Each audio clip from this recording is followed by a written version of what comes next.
वक्रतुंड महाकाय सूर्यकोटि समप्रभ। नमस्कार, जय गणेश दर्शक मित्रों। मेरे YouTube चैनल शास्त्री मुकुंद पंड्या में आप सभी दर्शक मित्रों का हार्दिक स्वागत है। दर्शक मित्रों, आज हम माहिती प्राप्त करवाने वाले हैं आप सभी को गुप्त नवरात्रि की। साल में 4 बार नवरात्रि आती है, जिसमें गुप्त नवरात्रि का विशेष महत्व बताया गया है। आषाढ़ मास की शुक्ल पक्ष की जो ये नवरात्रि है, उसका विशेष महत्व है, जो 30 जून को चालू होगी और 8 जुलाई को समाप्त होगी।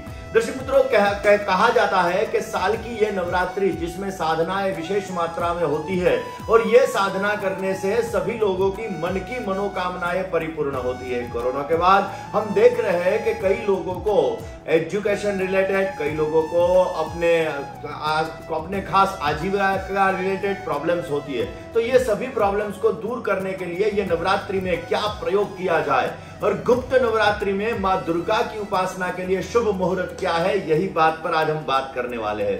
दर्शक मित्रों, गुप्त नवरात्रि आषाढ़ मास की जो ये गुप्त नवरात्रि चालू होगी वो 30 जून को हो रही है, जिसमें कलश स्थापना का बेस्ट मुहूर्त यानी अच्छे से अच्छा मुहूर्त है वो सुबह यानी प्रातः काल 5:26 से 6:43 तक है।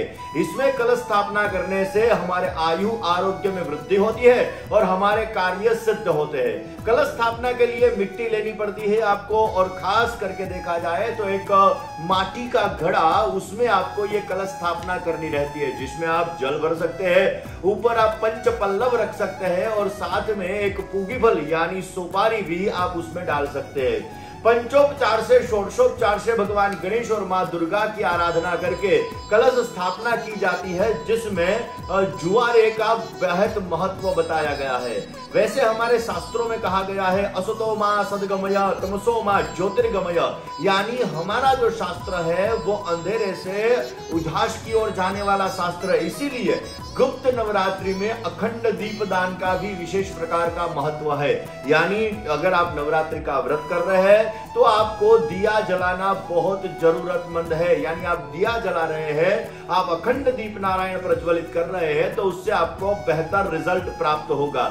सुबह में भगवान मां दुर्गा की आराधना, वैसे कहा जाता है कि कलौ चंडी विनायको, यानी कलयुग में जो तत्कालीन फल देने वाले हैं वो मां दुर्गा और भगवान गणेश, ये तत्कालीन फल देने वाले हैं। इसीलिए अगर ये गुप्त नवरात्रि, जिसमें गुरु पुष्यामृत योग में ये गुप्त नवरात्रि का प्रारंभ होगा, दर्शक मित्रों ये बेहतरीन नवरात्रि बन रही है, क्योंकि इस दिन यानी गुरुवार से ये नवरात्रि चालू होगी और साथ में उस दिन पुष्य नक्षत्र भी है, और पुष्य नक्षत्र में ये गुरु पुष्यामृत योग में जो ये नवरात्रि चालू होगी, उस दिन यदि मां दुर्गा की आराधना की जाए तो मां दुर्गा हमारी मनोकामनाएं परिपूर्ण करती है और हमारे सभी कार्यों को सिद्ध करती है। एक बाजोट पर आपको लाल कपड़ा बिछाना है और लाल कपड़ा बिछाकर उस पे आपको गेहूं डालने हैं और गेहूं डाल के संपूर्ण श्रृंगार का दान यानी संपूर्ण श्रृंगार षोडशोपचार पूजा करके माता जी को वहां पर आपको अर्पण करने हैं, जिसमें जल से माता जी पर अभिषेक किया जाएगा, पंचामृत से अभिषेक किया जाएगा और बाद में चंदन इत्यादि जल से भी अभिषेक किया जाएगा। इसी प्रकार से आप षोडशोपचार पूजा पहले दिन किसी ब्राह्मण के पास करवा के या खुद करके आप अच्छी तरीके से कर सकते हैं। आपकी कौन सी मनोकामनाएं है, उसी प्रकार से आप अपने कार्य सिद्ध कर सकते हैं। नवरात्रि में 9 दिन माता जी के अलग अलग स्वरूप की पूजा की जाती है, जिसमें माता जी को अलग अलग प्रकार के भोग अर्पण किए जाते हैं। वैसे प्रतिपदा यानी एकम की जो तिथि है वो रोग मुक्त, यानी किसी को बेहतर ज्यादा रोग की समस्याएं रहती हो, पैसा आता हो और दवाखाने में चला जाता हो, तो उसके लिए प्रथम दिन यानी पहले दिन मां शैलपुत्री की आराधना करनी चाहिए। मां शैलपुत्री की आराधना करने से और मां शैलपुत्री को गाय का घी अर्पण करने से और गाय के घी से बनी हुई चीजें अर्पण करने से रोगों में से मुक्ति मिलती है और आरोग्य का वरदान प्राप्त होता है। द्वितीयम ब्रह्मचारिणी, जिसको लंबी उम्र चाहिए, वैसे कहा जाता है कि अच्छी उम्र के साथ साथ हमें हमारी उम्र बड़ी हो, लेकिन हम खाने पीने में ये सभी चीजों में हमें दिक्कत हो रही हो, तो उसके लिए क्या करना चाहिए? लंबी उम्र के लिए और अच्छी सामग्री प्राप्त करने के लिए और अच्छा आयुष्य प्राप्त करने के लिए मां ब्रह्मचारिणी की पूजा की जाती है। जिसमें मां ब्रह्मचारिणी को दूसरे दिन आप मिश्री का भोग लगा सकते हैं, चीनी का भोग लगा सकते हैं, पंचामृत का भोग आप लगा सकते हैं। ये भोग अर्पण करने से मां ब्रह्मचारिणी प्रसन्न होगी और आपके मन इप्सित कार्य को सिद्ध करेगी।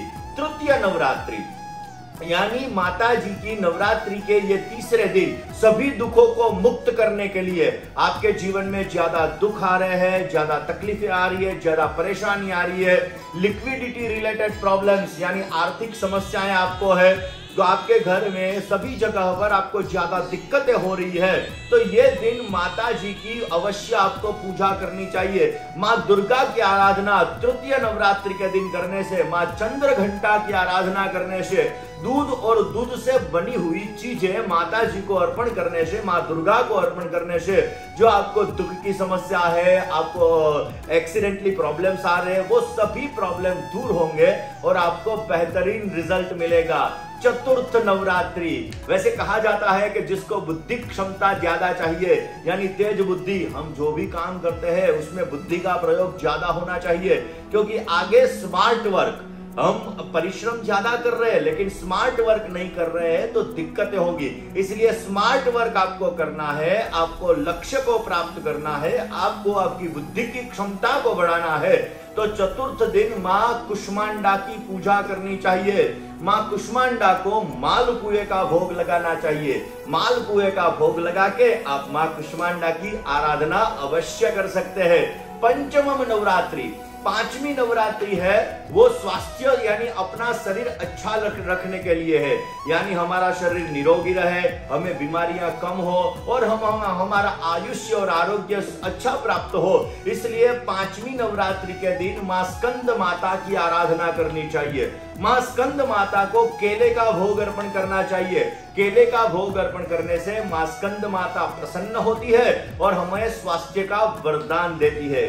षष्ठम नवरात्रि जिसको हम बोलते हैं आकर्षण शक्ति, यानी आप पर्सनालिटी डेवलपमेंट, अगर आपको कहीं भी जाना है, आपकी पर्सनालिटी को आपको डेवलप करना है तो अवश्य सुंदरता प्राप्त करने के लिए मां कात्यायनी की पूजा करनी चाहिए। यानी first impression is last impression, आपको आपकी इंप्रेशन बढ़ानी है तो मां कात्यायनी की पूजा कीजिए और मां कात्यायनी को शहद यानी मध का भोग लगाइए, उससे भी आपको अच्छा रिजल्ट मिलेगा। आपकी आकर्षण शक्ति अच्छी रहेगी, जिससे आपको बिजनेस में फायदा होगा, जिससे आपके पर्सनल रिलेशन में फायदा होगा और जिससे आप सभी जगह पर आपका व्यक्तित्व बढ़ा रहेगा। सप्तम नवरात्रि, सातवीं नवरात्रि संकटों से बचने के लिए है। आज हम देख रहे हैं कई लोगों को संकट बहुत ज्यादा आते हैं, यानी एक मुसीबत खत्म नहीं हुई तो दूसरी मुसीबत आ गई। तो ये संकटों से बचने के लिए सप्तमम काल रात्रि की यानी सातवीं नवरात्रि के दिन मां काल रात्रि की आराधना की जाती है, जिसको गुड़ का नैवेद्य अर्पण करना चाहिए। गुड़ का भोग अर्पण करने से मां काल रात्रि प्रसन्न होती है और मां काल रात्रि की उपासना करने से शत्रुओं की बाधाएं दूर होती है।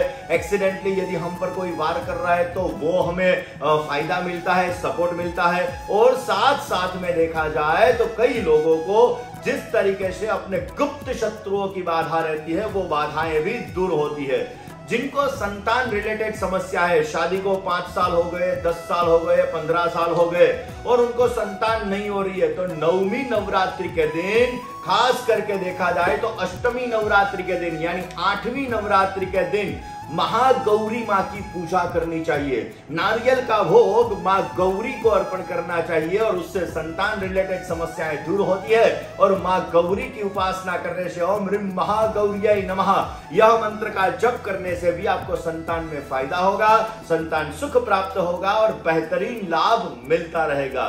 बाद में दर्शक मित्रों आती है नवमी नवरात्रि, सुख समृद्धि की प्राप्ति के लिए, हर एक प्रकार का कार्य सिद्ध करने के लिए, प्रत्येक कार्य को सिद्ध करने के लिए मां सिद्धिदात्री की पूजा करनी चाहिए। वैसे कहा जाता है कि हलवे का भोग मां सिद्धिदात्री को अर्पण करना चाहिए, चने पूरी इत्यादि भी मां सिद्धिदात्री को अर्पण करके किसी गरीब व्यक्ति को आप दे सकते हैं, जिससे आपके प्रत्येक कार्य में आ रही बाधाएं दूर होगी, सभी प्रकार के सुख सामग्री आपको प्राप्त होगी और आपको उत्तम प्रकार का फल प्राप्त होगा। दर्शक मित्रों, गुप्त नवरात्रि मां दुर्गा के वैसे 9 स्वरूपों की पूजा की जाती है, लेकिन देखा जाए तो 10 महाविद्याओं का भी विशेष प्रकार का महत्व है, जिसमें मां 10 महाविद्याएं, जिसमें काली, तारा, छिन्नमस्तिका, षोडशी, भुवनेश्वरी, मातंगी, धूमावती, बगलामुखी इत्यादि माताजियों का पूजन किया जाता है। और ये 10 महाविद्याएं जो तंत्र साधना में बेहतरीन रिजल्ट देती है। किसी को कोर्ट कचहरी रिलेटेड समस्याएं है तो मां बगलामुखी की आराधना करने से, मां बगलामुखी की पूजा करने से वो समस्याएं दूर हो जाती है। शत्रु बाधाएं भी मां बगलामुखी की आराधना करने से दूर हो जाती है। आपको किस प्रकार की समस्याएं है वो समस्याओं का निवारण करने के लिए खास हमारे शास्त्रों में यह नवरात्रि की उपासना का विशेष प्रकार का महत्व बताया गया है। दर्शक मित्रों, मां दुर्गा शक्ति आराधना यानी शक्ति का स्वरूप माना जाता है, और यही शक्ति देखिए हमारे जो प्रधानमंत्री है नरेंद्र मोदी जी, वो भी खास नवरात्रि का अनुष्ठान करते हैं। कैसी सिद्धियां प्राप्त होती है, जिससे कहा जाता है कि कलौ चंडी विनायको, कलयुग में मां नवदुर्गा की आराधना करने से और भगवान गणेश की आराधना करने से कार्य 100% सिद्ध होते हैं। तो आपकी मनोकामनाओं का आपको पूर्ण करना है तो क्या उपाय करने चाहिए वो मैं आपको बता रहा हूं। दर्शक मित्रों, आपको अपनी किसी भी मनोकामनाओं को पूर्ण करना है तो नवरात्रि के पहले दिन माता के समक्ष 9 दिन तक आपको सुबह और शाम 2 दिन आराधना माता की अवश्य करनी चाहिए। 9 दिन तक आपको ये जो मैं मंत्र आपको बता रहा हूं वो मंत्र के आपको जप करने हैं, जिसमें रुद्राक्ष की माला भी आप ले सकते हैं, स्फटिक की माला भी आप ले सकते हैं। कौन सा मंत्र है? विदेही देवी कल्याणम विदेही विपुलां श्रियाम पंच रूपम देही जयम देही यशो देही द्विषो जही। यह मंत्र का आपको जप करना है, माता की पूजा करके, माता को भोग अर्पण करके। ये मंत्र का मिनिमम आपको 5 माला जप करना रहेगा। अगर ये आप करेंगे तो आपकी मनोकामनाएं पूर्ण होंगी और आपको बेहतरीन लाभ मिलेगा। कई लोगों को कोरोना के बाद हम देख रहे हैं कि व्यापार में दिक्कतें आ रही है, नौकरी में समस्याएं आ रही है। तो व्यापार और नौकरी की समस्याओं को दूर करने के लिए अगर आपको व्यापार में सफलता चाहिए, आपको नौकरी में सफलता चाहिए, तो नवरात्रि के पहले दिन से आपको मां नवदुर्गा की आराधना करनी है। 9 दिन तक सुबह और शाम विशेष पूजन माता जी का आपको करना है, मां दुर्गा का आराधना करनी है। संकल्प में आपको बोलना है, मेरा आयु, मेरी आरोग्य, मेरा ऐश्वर्य, मेरे व्यापार में वृद्धि प्राप्त हो, इसलिए 9 दिन तक मैं मां नवदुर्गा की आराधना करूंगा। और उसके बाद आपको एक मंत्र 5 माला करना है। देही सौभाग्यम आरोग्यम देही में परमम सुखम रूपम देही जयम देही यशो देही द्विषो जही।